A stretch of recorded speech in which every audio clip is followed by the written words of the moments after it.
Bismillahirrahmanirrahim. Alhamdulillah wassalatu wassalamu ala Rasulillah wa ala alihi wa sahbihi wa man walah. Kembali kepada kitab Fathul Muin. Pada minggu yang lepas kita sedang membicarakan tentang syarat-syarat kewajipan haji dan umrah. Dan penulis ini membicarakan tentang seseorang itu mesti beragama Islam dan dia mesti mukallaf. Dan dia mesti orang yang bebas dan bukan hamba. Dan selepas itu beliau mengatakan dia mesti ada kemampuan. Jadi kita membicarakan kemampuan dalam segi ongkos, iaitu dalam segi kewangan, kemampuan dalam segi kesihatan, dan juga yakni kemampuan dalam segi nafkah untuk dirinya dan juga ahli keluarganya yang dia meninggalkan zaman dia pergi melakukan haji dan umrah. Jadi saya rasa kita tidak ada masalah. Juga akhir sekali kita membicarakan tentang hukum ahkam yang bersangkut paut dengan adakah dibolehkan bagi seorang wanita untuk safar ke haji dan umrah yang wajib kalau sekiranya dia tidak ada mahram. Maka di sini penulis seperti mana mu'tamad dalam mazhab al-Imam Syafi'i dibolehkan, tapi dengan syarat. Seorang wanita yang tidak ada mahram, sekarang dia nak melakukan haji Islam. Pertama sekali haji yang wajib. Sebab haji adalah haji yang wajib, haji yang tidak wajib. Apa maksudnya? Haji yang wajib ni haji yang pertama yang dia melakukan. Ini kita mengatakan haji Islam. Tapi ada orang misalnya dulu dia dah melakukan haji. Dia nak melakukan haji kali yang kedua. Ini kita mengatakan dia mengambil hukum sunnah. Yang ini maksudnya dia bukan yang haji Islam. Dia bukan haji Islam. Jadi pertama sekali kita kena bezakan. Adakah dia haji Islam ke bukan haji Islam? Sama juga dengan umrah. Adakah ini kita mengatakan umrah yang wajib ataupun bukan yang wajib? Kalau dia yang pertama kali misalnya dia nak melakukan haji, pertama kali dia belum lagi melakukan haji, taib kita mengatakan inilah haji Islam, maka dibolehkan dia safar walaupun tanpa mahram. Tapi dengan syarat dia punya rombongan mesti ada wanita-wanita bersamanya. Dia ada wanita yang dipercayai yang bersamanya. Maka kita mengatakan dibolehkan. Tapi kalau sekiranya dia bukan haji Islam, tidak dibolehkan. Ini mengikut pendapat mu'tamad dalam mazhab al-Imam Syafi'i. Jadi ini yang akhir sekali kita membicarakan pada minggu yang lepas. Juga kita dalam mazhab Syafi'i kita mengatakan haji ini wajib tapi tidak diwajib fauran. Bukan maksudnya satu orang ini misalnya dia ada kemampuan untuk pergi haji, kita mengatakan tahun ni juga awak wajib pergi haji. Berbeza dengan mazhab Hanafi. Mazhab Hanafi kalau satu orang misalnya dia ada kewajipan, misalnya sekarang dia ada kewajipan untuk melakukan haji. Tahun ini wajib melakukan haji. Dia tidak boleh menundakan. Tetapi dalam mazhab al-Imam Syafi'i dia boleh menundakan. Dengan syarat dia tahu dia dapat melakukan pada masa yang akan datang. Dia tahu yang ini dia akan melakukan pada masa yang akan datang, dan mesti ada keazaman. Ini yang penulis mengatakan. Dia ada keazaman yang ini untuk melakukan haji. Maka dibolehkan dia menundakan. Tetapi ini tidak digalakkan sebab kita tidak mengetahui bila maut akan datang. Ulama kita sentiasa mengatakan benda ini yang baik sentiasa yang ini didahulukan. Maka kalau seseorang itu ada kemampuan untuk melakukannya, maka dia melakukannya dengan segera.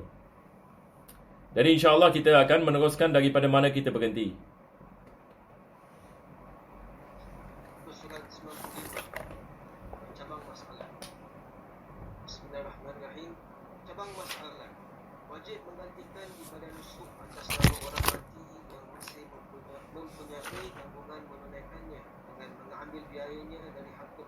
Sendiri.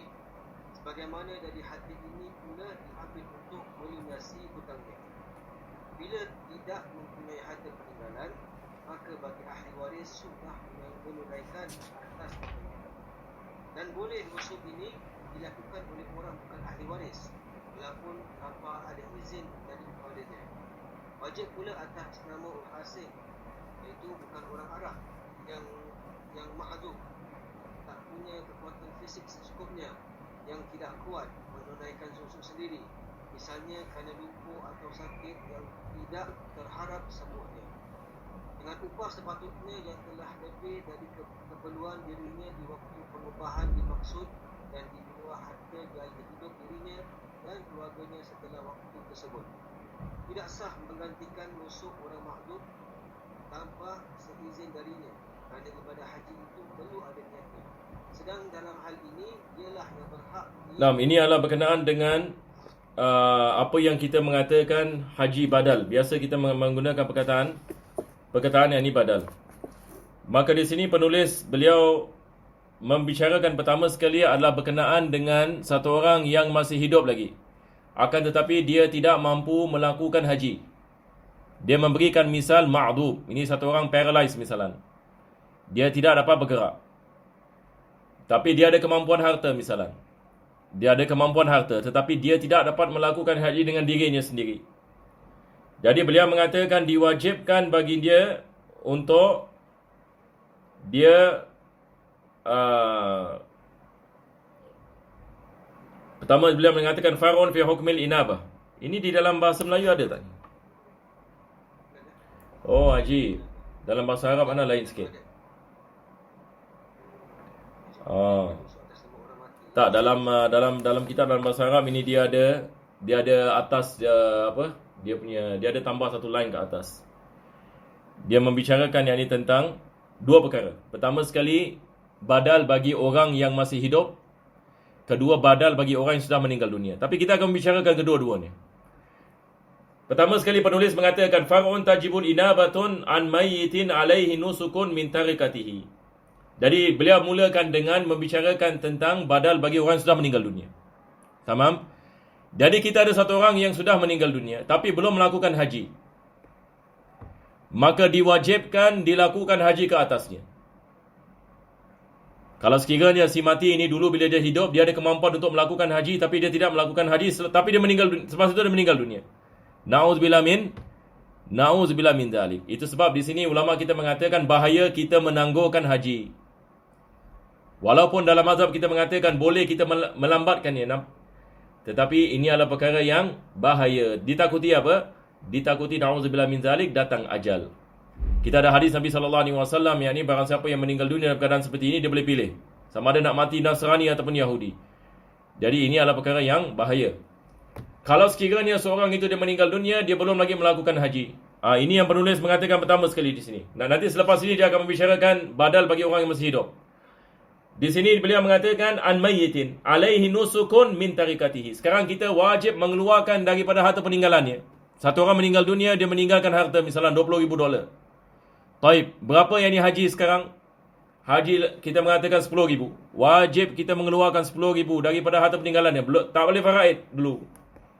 Tak boleh faraid. Ini mungkin ada orang yang ini terlepas pandang yang ni kat sini. Dia menyangkakan orang meninggal dunia khalas ini faraid. Ini adalah kesilapan yang besar.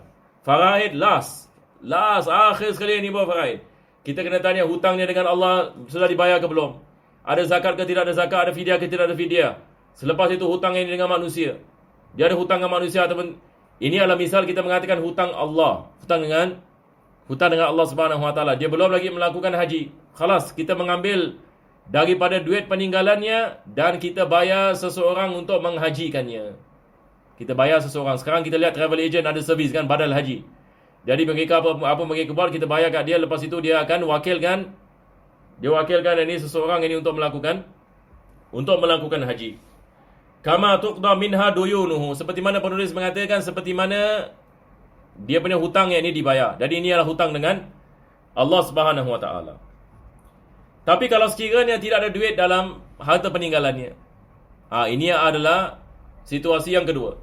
Satu orang ini meninggal dunia tapi tidak ada duit. Falau lam takun lahu tarikatun sunna liwarisihi ayyaf'aluhu anhu. Disunatkan bagi ahli waris untuk menghajikannya. Disunatkan. Sebab ini kewajipan, kita mengatakan kewajipan atas si mati. Kewajipan yang ini ke atasnya. Tetapi sekarang yang ini dia tidak ada harta peninggalan. Maka apa hukumnya? Kita mengatakan disunatkan bagi ahli waris yang ini untuk menghajikannya atas namanya. Falau fa'alahu ajnabiyyun jaza walau bila izin. Kalau sekiranya ada orang yang tak ada kena-mengena dengannya, misalnya kawan dia misalnya, hajikan dia. Walaupun tanpa izin sah. Walaupun tanpa izin. Satu hamba Allah ni misalnya dia dah haji 2 kali. Lepas itu dia nak melakukan haji yang ketiga. Selepas itu teringat kawan dia, kawan aku kesian yang dia meninggal dunia dulu, dia tak melakukan haji sedangkan dia ada kemampuan. Aku nak hajikan dia. Boleh ke tidak? Boleh, boleh. Maka bila dia niat dalam ihram ini, dia niat ini untuk menghajikan atas nama siapa? atas nama yang si mati, walaupun tanpa izin dengan ahli warisnya, tidak ada masalah. Maka sah yang ni hajinya. Ini yang disebutkan oleh penulis di sini. Wa an afaqiin ma'dubin. Ini adalah situasi yang ketiga. Yakni yang pertama dengan yang kedua adalah haji bagi si mati. Yang ketiga dia membicarakan tentang haji bagi orang yang masih hidup. Adakah dibolehkan kita melakukan haji bagi orang yang masih hidup? Dia masih hidup lagi. Tetapi dia adalah ma'dub. Ma'dub di sini adalah paralyzed. Satu orang yang ini misalan bedridden. Na'udzubillah min dzalik. Dan dia belum lagi melakukan haji. Dan dia takut kalau dia meninggal dunia, nanti dia takut dia meninggal dunia dalam keadaan belum lagi melakukan haji, ataupun dia takut nanti ahli warisnya tidak hajikan dia. Jadi apa dia buat? Dia cari ini orang untuk menghajikan dia. Ini boleh. Sebabnya adalah dia tidak boleh melakukan haji. Kalau sekiranya dia boleh melakukan haji, dia tidak boleh wakilkan orang lain untuk menghajikan dia. Asal dalam ibadah tidak boleh kita mewakilkan, melainkan dalam keadaan ini.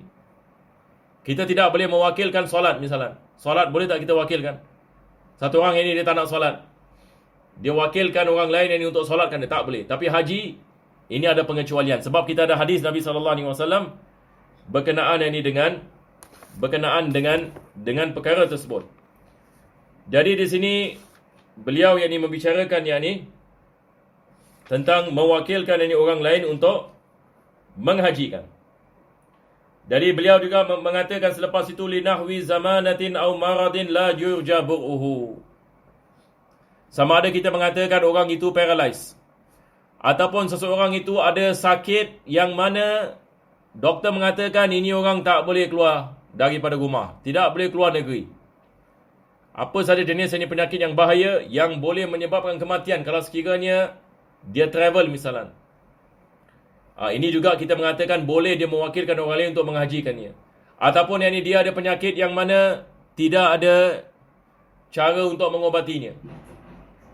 Seperti satu orang yang ini misalnya dia hampir yang ini maut, hampir yang ini kepada maut. Maka dia boleh mewakilkan ini orang lain untuk menghajikannya. Bi ujrati mislin. Jadi bagaimana yang ini dia nak menghajikan? Dia membayar ujratul misl. Kalau sekiranya misalnya ada orang yang ni boleh menghajikannya. Kita lihat, kita tanya soalan sekarang.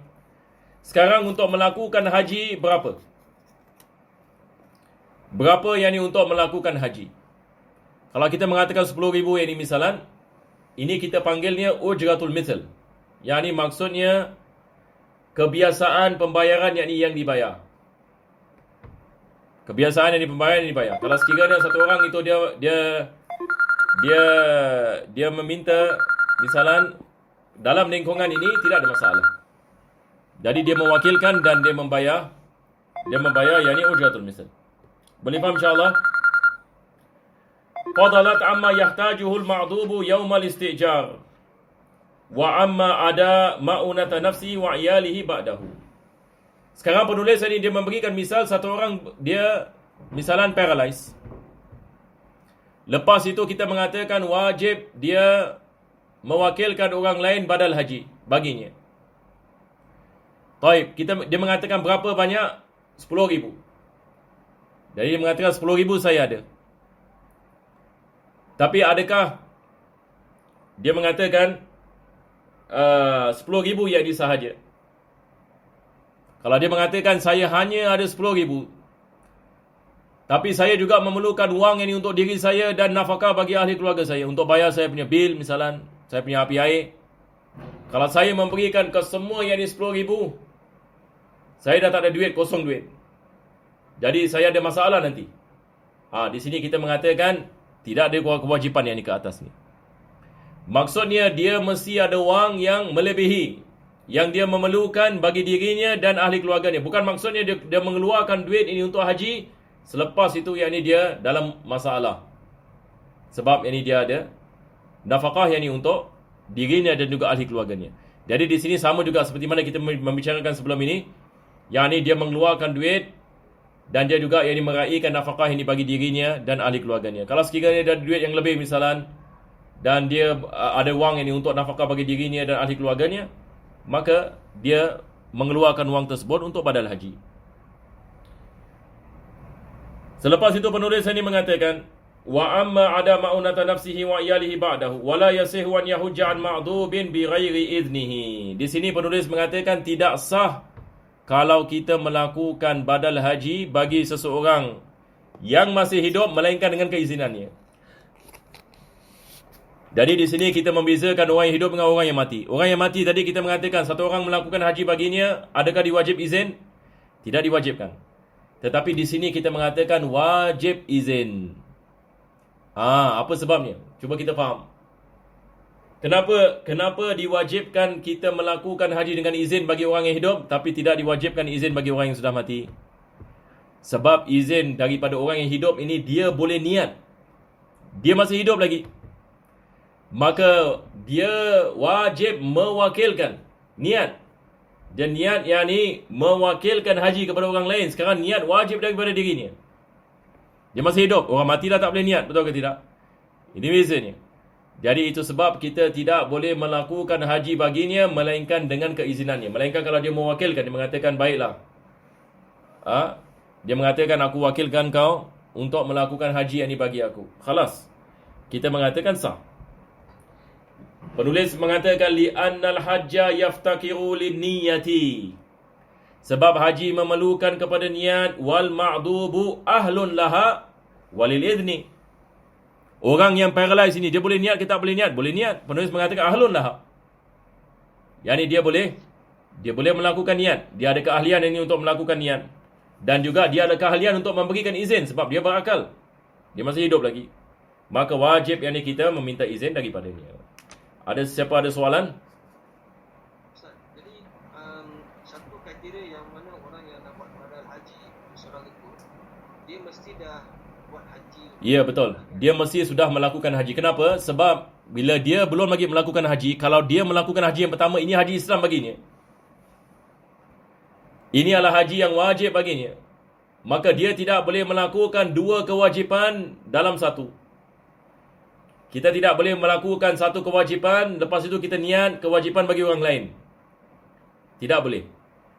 Jadi disebabkan itu, orang yang melakukan badal haji ini, dia bukan haji Islam baginya. Maksudnya, setelah dia melakukan haji Islam, sekarang kita mengatakan dia boleh melakukan haji badal bagi orang lain. Sebab sekarang haji bukan haji wajib ke atasnya. Dia adalah sesuatu yang disunatkan ke atasnya. Maka khalas kita mengatakan dia boleh melakukan badal haji. Boleh insyaAllah boleh kita faham kenapa orang yang melakukan badal haji tidak boleh melakukan badal haji pada kali yang pertama. Kalau dia belum melakukan haji, dia tidak boleh melakukan badal haji bagi orang lain. Sebab bila dia melakukan haji, ini haji Islam baginya. Jadi dia adalah wajib ini baginya, maka dia tidak boleh mewakili orang lain ini untuk melakukan haji yang sama. Sebab ini adalah haji baginya. Boleh insyaAllah? Ada siapa ada soalan lagi? Okay, yang second question. Sekarang kita tengok dia ada dua soalan apa ni? Tadi kan kita bincangkan tentang harga badal haji. Bagaimana kita tahu sekarang semua orang pergi haji is 10,000. Sekarang ejen menawarkan 1,003, which yang mana kita tahu dia gunakan wakil yang bukan dekat Singapura. Wakil yang mana dekat mungkin dekat Mekah yang orang budak sana kan? Ya. So seakan kita Ustaz, sebaiknya kita wakil orang yang dekat Singapura ni yang pergi sana buat, ataupun kita boleh wakil yang orang ada dekat sana, dekat memang ada dekat tanah haram macam tu. Because it's two different different pricing kan. Kalau kita Ustaz lihat tadi, masih orang tu dekat Singapura. Dia mewakilkan kawan ni yang mana pergi haji dari Singapura. Tu harga dia memang kita tengok dalam kind of 50,000. Yang lagi satu actually menawarkan harga yang dekat sana. Yang mana dia ni sebenarnya kalau kita tengok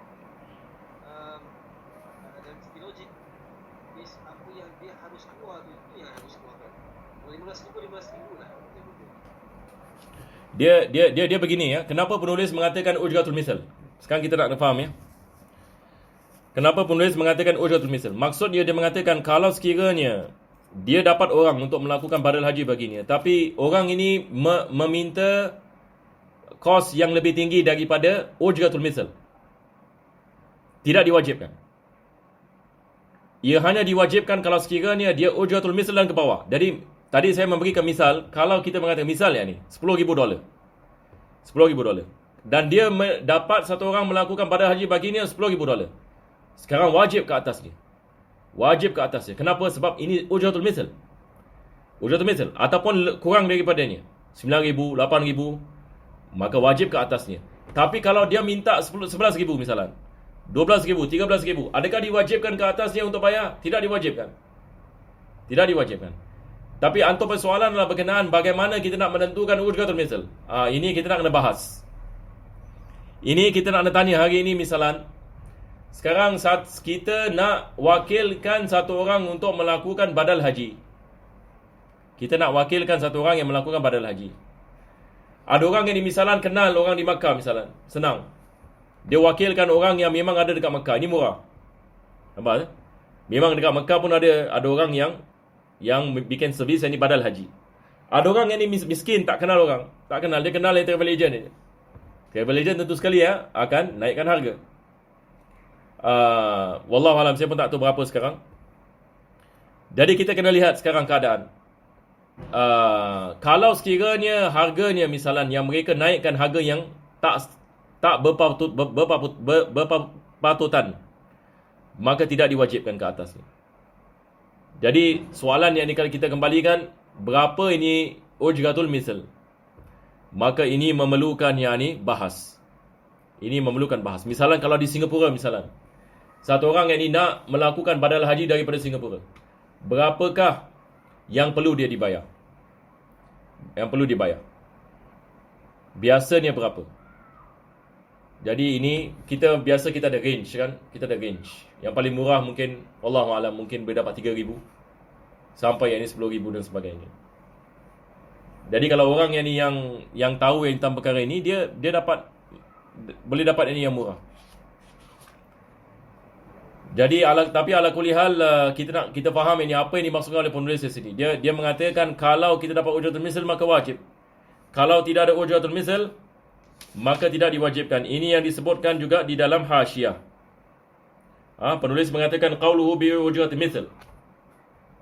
Dia mengatakan muta'alliqun bi inabatin muqaddaratin ay wa tajibul inabatu anhu bi wujudi ujrati mislin au duniha.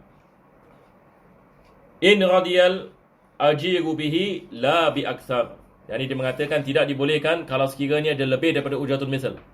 Maka ini tidak ada kewajipan. Tetapi ada orang yang ni misalan tak apalah saya nak bayar sudahlah. Yang penting yang ni saya nak melakukan. Maka khalas yang ni dia mengeluarkan harta yang 12,000, 13,000, 14,000 misalan. Adakah sah? Kita mengatakan sah yang ni haji. Maka sah yang ni badalnya. Wallahu a'lam. Ada siapa ada soalan? Kalau tidak ada kita baca lagi sikit ya. Rukun haji ada 6. Rukun pertama iaitu ihram haji, iaitu niat mulai masuk ibadah haji. Sebagaimana berdasarkan hadis, sesungguhnya amal-amal perbuatan itu dengan berniat. Ini berkenaan dengan rukun haji kita semua dah belajar ya. Daripada kitab Muqaddimah Ar-Gamiyah, kitab Zubat yang dalam mazhab Syafi'i yang ini dia 6 rukun haji. Yang pertama sekali adalah niat. Berdasarkan hadis Nabi SAW, penulis mengatakan innamal a'malu binniyat. Kalau satu orang tidak niat maka tidak ada haji baginya. Kalau dia pakai ihram ini misalnya naik kapal terbang, lepas itu sampai Arafah, orang tanya awak dah niat belum? Belum. Kalau dekat Arafah masih selamat lagi. Kalau dah lepas ini Arafah, kita mengatakan masya-Allah, yakni tidak ada haji yang ini tidak ada haji baginya. Nah, teruskan. Mengucapkan niat dan talbiyah tidak wajib, tapi sunat. Maka berkatalah di dalam hatinya dengan dalisannya, setiap haji dan ihram haji kepada Allah SWT. Ku sambut panggilanmu sampai akhir. Rukun kedua, wukuf di Arafah. Jadi beliau mengatakan talbiyah tidak wajib, melafazkan niat tidak wajib. Talbiyah labbaik Allahumma labbaik. Melafazkan niat, kita mengatakan nawaitul hajja wa ahramtu bihi lillahi ta'ala. Adakah melafazkan niat wajib? Dalam mazhab Syafi'i sunnah. Dalam mazhab Syafi'i sunnah. Apa yang wajib adalah dalam hati. Dan selepas itu beliau mengatakan misal dia mengatakan nawaitul hajja wa ahramtu bihi lillahi ta'ala labbaik Allahumma labbaik. Yang ini biasanya kita setelah kita lafazkan niat, kita mengucapkan labbaik Allahumma labbaik. Ini adalah sunnah. Ini adalah sunnah. Yang ini sampai ila akhir. Maksudnya labbaik Allahumma labbaik labbaik la syarika lak labbaik innal hamda wa ni'mata laka wal mulk la syarika lak. Lepas itu ini kita mengulanginya. Nah, ini adalah yang pertama. Yang kedua, beliau mengatakan adalah wukuf ini di Arafah. Wukuf di Arafah. Nah, teruskan.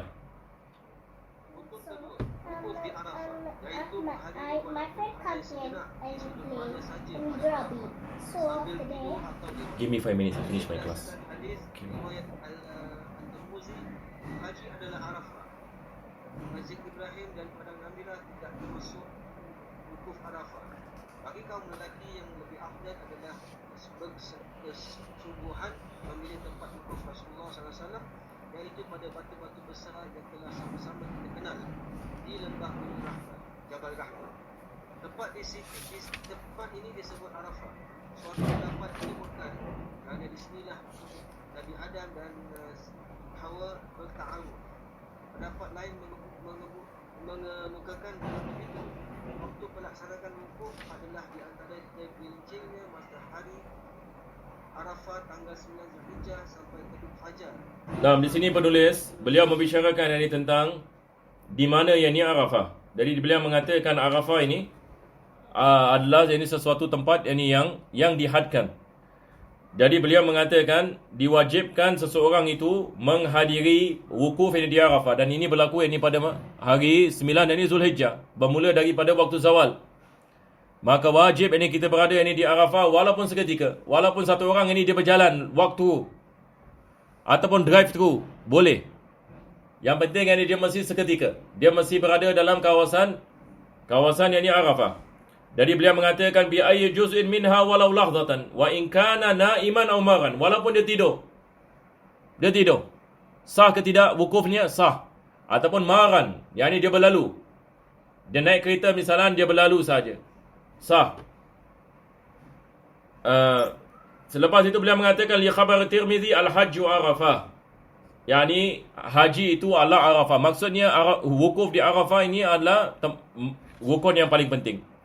Walaisa minha Masjidu Ibrahim alaihi salam. Di sana ada satu masjid nama Masjid Ibrahim. Ini bukan daripada Arafah. Kalau sekiranya seseorang itu duduk di Masjid Ibrahim, maka ia tidak dikirakan sebagai wukuf. Begitu juga dengan Namirah. Ada tempat yang dikenali sebagai Namirah juga, ini bukan daripada Arafah. Jadi biasanya kemah-kemah di dalam ini Arafah. Dan beliau mengatakan lebih afdal kita melakukan wukuf di mana Nabi SAW melakukan wukuf. Yang ada bukit kecil di Arafah yang mana Nabi SAW berdiri di sana dan berdoa kepada Allah SWT. Ini adalah tempat masyhur. Dan biasanya Masya Allah dia punya jam yang di dekat sini, kita nak sampai pun hampir ini mustahil. Kalau kita lambat, Masya Allah, ini orang ramai yang ini akan berada yang ini di situ. Tapi itu adalah tempat yang afdal. Di sini penulis membicarakan tentang perkara tersebut. Selepas itu beliau mengatakan kenapa yang ini Arafah dinamakan Arafah? Sebab beliau mengatakan Nabi Adam AS bertemu dengan Hawa di situ. Nabi Adam AS setelah dia dikeluarkan daripada syurga, dan selepas itu yang ini Hawa yang ini juga dikeluarkan daripada syurga, mereka bertemu di Arafah. Jadi asal perkataan Arafah adalah Arafah yang ini mengetahui. Di situ yang ini mereka yang ini bertemu dan berkenalan yang ini di tempat ini Arafah. Tapi ada sebagian ini ulama yang lain mengatakan ia dikenali sebagai Arafah dengan sebab ini yang lain. Dan ini disebut di dalam Hasyiah I'anatul Talibin, yang mana beliau yang ini membicarakan tentang riwayat yang lain. Sebab asal daripada perkataan Arafah. Sebab dalam bahasa Arab juga perkataan Arafah yang ini maksudnya kita mewangikan tempat, mewangikan. Nampak tak? Yang ini araftul makan. Yang ini kita mewangikan yang ini tempat. Sebagai misal yang ini ayat Al-Quran Allah mengatakan al-jannatu arrafaha lahum. Yang ini syurga itu Allah Subhanahu wa taala mewangikan bagi mereka. Dan Nabi SAW mengatakan ni al-faedah. Oh, selepas ini dia sebut ini ya. Oh, ini dalam hasyiah juga. Jadi boleh faham insyaAllah apa maksudnya. Yang ni ada pendapat yang mengatakan sebab ini ia nama Arafah, dia daripada Arafah. Yang ni tempat yang ni yang wangi. Ini adalah pendapat yang lain. Dan hadis Nabi mengatakan idza kana yaum Arafah yaum Jumu'ah ghafara Allahu al-jami' ahli al-mawqif ay bi ghairi wasitah. Wa fi ghairi yaum Jumu'ati yahabu qauman li qaumin. Yani Nabi mengatakan kalau hari Arafah itu terjadi pada hari Jumaat, maka itu adalah tanda Allah Subhanahu wa taala mengampunkan dosa semua orang yang berada di mauqif, di tempat itu. Wallahu alam, ini bisawab. Kita berhenti di sini. Kalau sekiranya ada siapa yang ada soalan, ini boleh tanya ini insya-Allah. Ustaz, jadi waktunya is daripada Zuhur sampai subuh Ustaz kan? Ya. Di Arafah. Dan dia Waktu zawal sampai subuh, ya betul. Zawal sampai subuh. Jadi mana-mana waktu di antara kedua waktu ini dia berada di Arafah sudah mencukupi.